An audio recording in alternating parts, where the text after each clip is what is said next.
Hello everyone, आज के इस लेक्चर में देखने वाले हैं series and parallel resistance in circuit. हम साथ ही साथ में यहाँ पे इंपीडेंस के बारे में भी देखेंगे कि इंपीडेंस का कनेक्शन कैसा होता है सर्किट में। ठीक है, पहले हम देख लेते हैं बेसिक रेजिस्टेंस का। तो सबसे पहले हमारा कॉन्सेप्ट आता है रेजिस्टेंस इन सीरीज। तो सीरीज रेजिस्टेंस सर्किट क्या होता है? तो जब सीरीज रेजिस्टेंस सर्किट रहता है ये एंड टू एंड कनेक्ट रहता है। आप अगर इसे देखोगे, अगर यहाँ से करंट फ्लो हो रही है तो इसके ये पॉजिटिव टर्मिनल पे पावर डिसिपेट होगा और नेगेटिव से फिर निकलेगा, फिर यहाँ पे पॉजिटिव में जाएगा, नेगेटिव, फिर ये पॉजिटिव, ये नेगेटिव। तो आप यहाँ पे देख सकते हो अगर करंट की डायरेक्शन ये है तो इसका नेगेटिव टर्मिनल इस पॉजिटिव टर्मिनल के साथ कनेक्ट है, सिमिलरली इसका नेगेटिव इसके पॉजिटिव के साथ कनेक्ट है, एंड सो ऑन। ठीक है, इसे हम बोलते हैं सीरीज रेजिस्टेंस सर्किट। ठीक है, अब सीरीज रेजिस्टेंस सर्किट की अगर मैं बात करूँ तो इसमें क्या होता है, इसमें होल सर्किट में करंट की वैल्यू सेम होती है। जितनी करंट यहाँ से फ्लो होगी वही करंट यहाँ से भी फ्लो होगी, सेम करंट यहाँ से भी फ्लो होगी, सब कुछ सेम रहेगा। वही अगर मैं बात करूँ वोल्टेज ड्रॉप की तो यहाँ पे वोल्टेज ड्रॉप हो जाएगा I टाइम्स R1, यहाँ पे हो जाएगा I टाइम्स R2, यहाँ हो जाएगा I टाइम्स RN। ठीक है, ये अलग अलग होगा।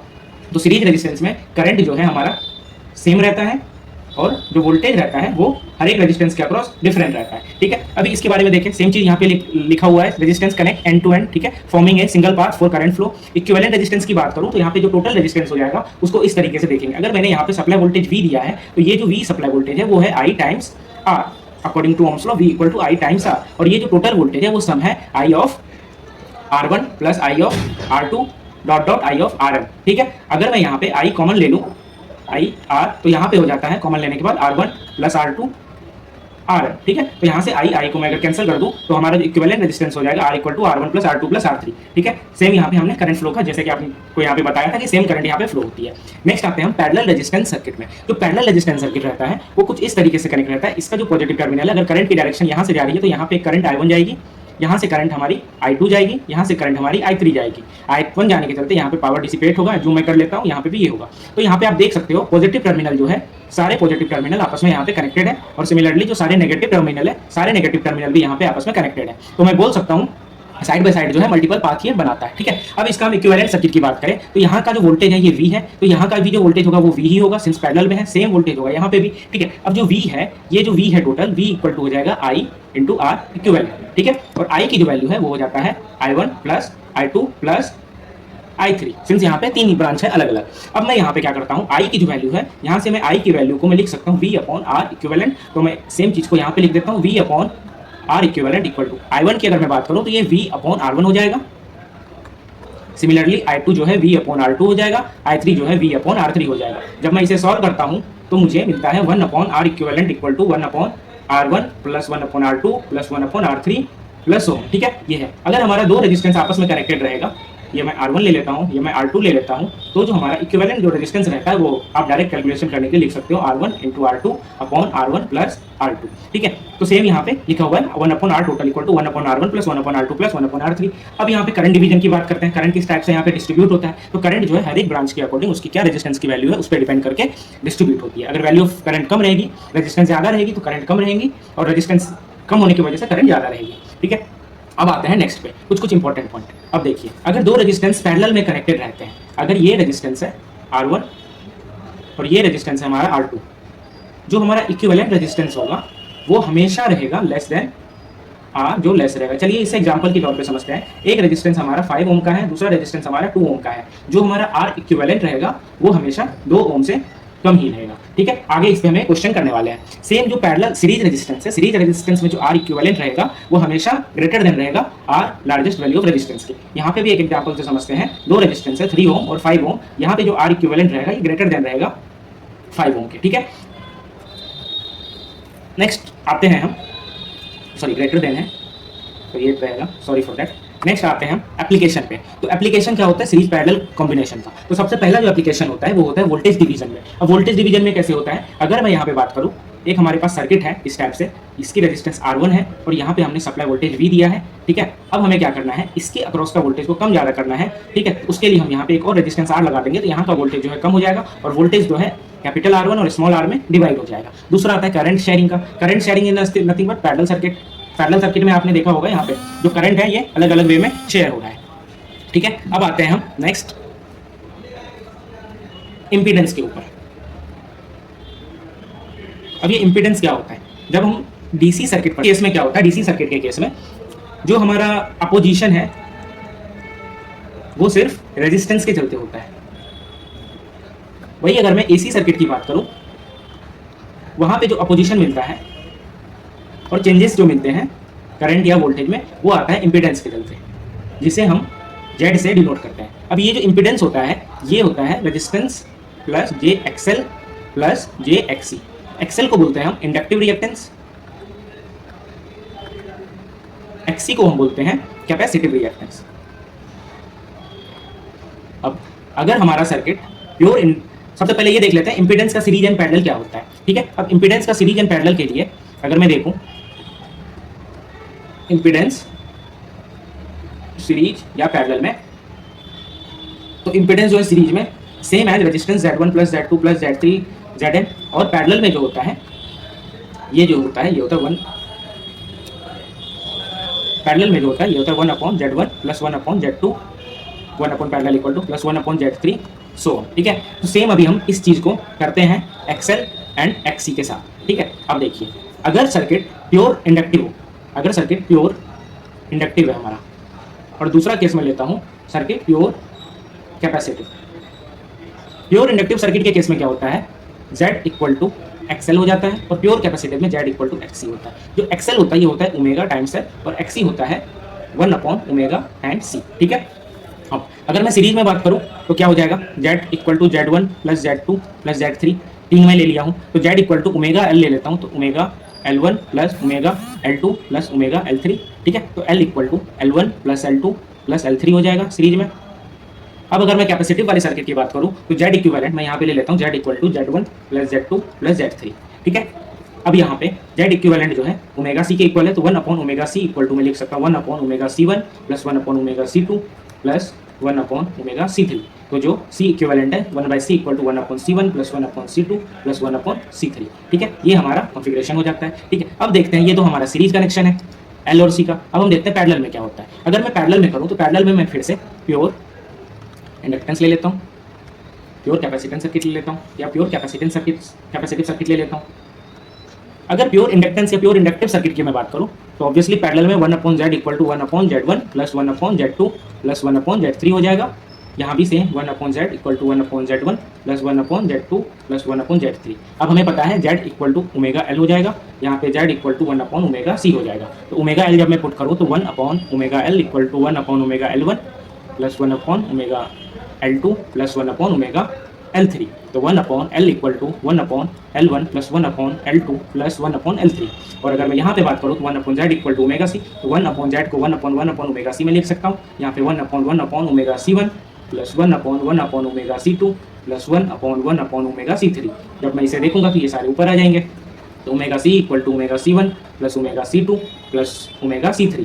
तो यहाँ पे जो C हो जाएगा ये हो जाएगा C1 plus C2 plus C3। तो ये होता है parallel combination of L and C, ठीक है। अब आते हैं कुछ क्वेश्चंस पे, ठीक है। अब इसके बेस पे जो भी प्रीवियस ईयर बेस्ड क्वेश्चन पूछे गए हैं हम उस पर यहाँ पे कुछ प्रैक्टिस कर लेते हैं। तो किस टाइप के क्वेश्चन आते हैं यहाँ पे है। पहला क्वेश्चन है in series parallel combination of resistance the minimum number of resistance required is. हमें एक सीरीज और पैरेलल का कॉम्बिनेशन बनाना है सर्किट में। एक सर्किट जो है सर्किट कंटेंट, मतलब यहाँ पे ये है सर्किट जो है content both series and parallel network. तो यहाँ पे क्या हो जाएगा जब सर्किट बोथ सीरीज और पैरेलल नेटवर्क का कॉम्बिनेशन होगा तो हमें एटलीस्ट 2 रेजिस्टेंस को मैंने पैरेलल में ले लिया और 1 रेजिस्टेंस को इस पैरेलल के साथ सीरीज में ले लिया। तो मिनिमम हमें कितनी रेजिस्टेंस की रिक्वायरमेंट पड़ी, तो 3 रेजिस्टेंस की रिक्वायरमेंट पड़ी। अब आते हैं नेक्स्ट क्वेश्चन पे। अब इस क्वेश्चन में क्या है हमारे पास एक सर्किट है जो सीरीज और पैरेलल कॉम्बिनेशन के सर्किट है। यहाँ पे क्या है 10 ओम और 15 ओम सबसे पहले आपस में कनेक्टेड है पैरेलल में, उसके साथ ये जो है पैरेलल कनेक्टेड है किसके साथ, सीरीज के साथ। कभी भी रेजिस्टेंस को सॉल्व करने के लिए एंड साइड से सॉल्व करना सही रहता है। तो ये दोनों जो आपस में पैरेलल में कनेक्टेड है 10 पैरेलल टू 15, तो इसका अगर मैं करूँ तो हो जाएगा 10 × 15/25। तो इसे अगर मैं करता हूँ तो ये 6 ओम हो जाएगा। तो इसके बदले में मैं यहाँ पे ऐसे करके 6 ओम लिख सकता हूँ और 6 ओम इन सीरीज विद 8 ओम। अब क्या है ये पॉइंट डी है और ये पॉइंट ई है। अब आप देख सकते हो पॉइंट डी और पॉइंट ई जो है आपस में कनेक्टेड है 14 ओम रेजिस्टेंस के साथ, और हमें रेजिस्टेंस इसके अक्रॉस फाइंड करना है। तो अब ये दोनों जो सर्किट है जो सीरीज में कनेक्टेड है इसे मैं सॉल्व कर सकता हूँ। इसे सॉल्व करने के लिए ये एज इट इज मैं 14 ओम ले लेता हूँ और 6 + 8 सीरीज में है तो ऐड हो जाएगा, तो ये भी हमारा 14 ओम हो जाएगा। अब ये दोनों जो सर्किट है ये दोनों सर्किट आपस में पैरेलल में कनेक्टेड है। पैरेलल में कनेक्टेड का फॉर्मूला क्या होगा 14 × 14/28, तो ये 7 ओम हो जाएगा। वैसे भी अगर 2 equal resistance R parallel to R है तो इसका इक्विवेलेंट हो जाएगा R/2। अब आते हैं नेक्स्ट क्वेश्चन की ओर। अब यहाँ पे जो क्वेश्चन है, यहाँ पे मल्टीपल कॉन्फ़िगरेशन है सीरीज पैरेलल का, ठीक है, काफ़ी कॉम्प्लिकेटेड लग रहा है। अब क्या है कि ये सबसे पहले 1 ओम रेजिस्टेंस जो है वो कनेक्टेड है ये होल नेटवर्क के साथ सीरीज में, ठीक है। फर्दर ये जो 1 ओम है ये होल नेटवर्क के साथ सीरीज में कनेक्टेड है। फिर नेक्स्ट ये जो फर्स्ट 1 ओम का रेजिस्टेंस है ये दोनों के साथ कनेक्टेड है सीरीज में। तो इसे कैसे करके सॉल्व किया जाए, चलिए देखते हैं। सबसे पहले ये दोनों रेजिस्टेंस आपस में सॉल्व होकर के कितना हो जाएगा, 1 पैरेलल टू 1 ओम मीन्स कि 0.5 ओम हो जाएंगे ये। सिमिलरली ये भी 0.5, ये भी 0.5, ये भी 0.5, तो 4 मुझे 0.5 ओम के रेजिस्टेंस का कॉम्बिनेशन मिलेगा।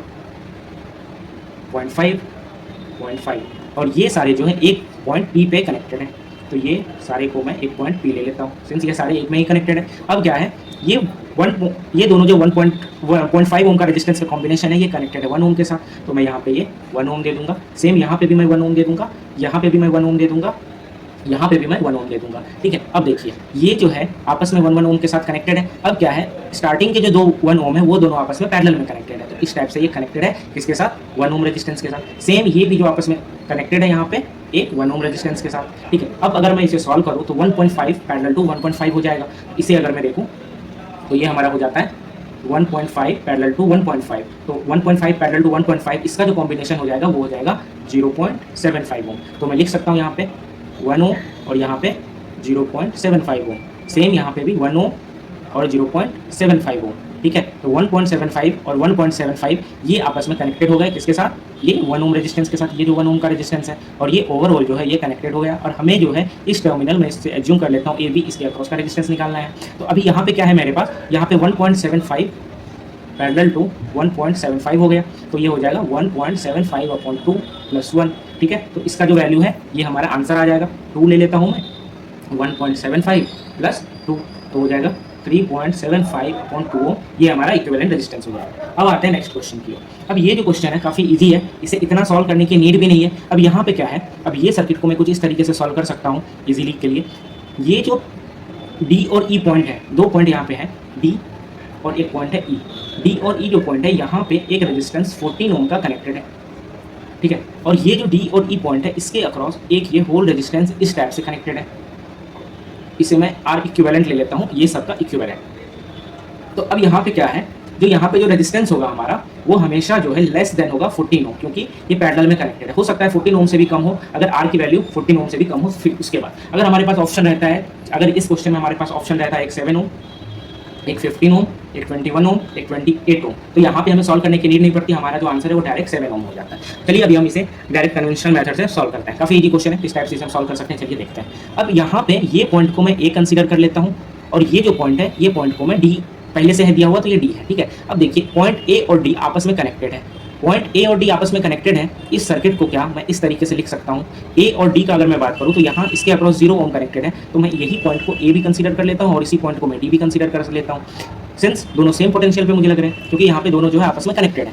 अगर मैं यहाँ पे बात करूँ ए और डी की, एक पॉइंट है हमारे पास यहाँ पे सी, पॉइंट सी है, तो पॉइंट सी जो है, पॉइंट सी के अक्रॉस एक जो है 10 ओम का रेजिस्टेंस ए के साथ कनेक्टेड है, और दूसरा जो है 15 ओम का रेजिस्टेंस यहाँ पे कनेक्टेड है। अब पॉइंट ए जो है इसके अक्रॉस तो मुझे रेजिस्टेंस निकालना है, ठीक है। अब सी, अब एक नीचे में पॉइंट है ई, अब ये जो नीचे का जो पॉइंट ई है इसके साथ एक 8 ओम का रेजिस्टेंस कनेक्टेड है, ठीक है।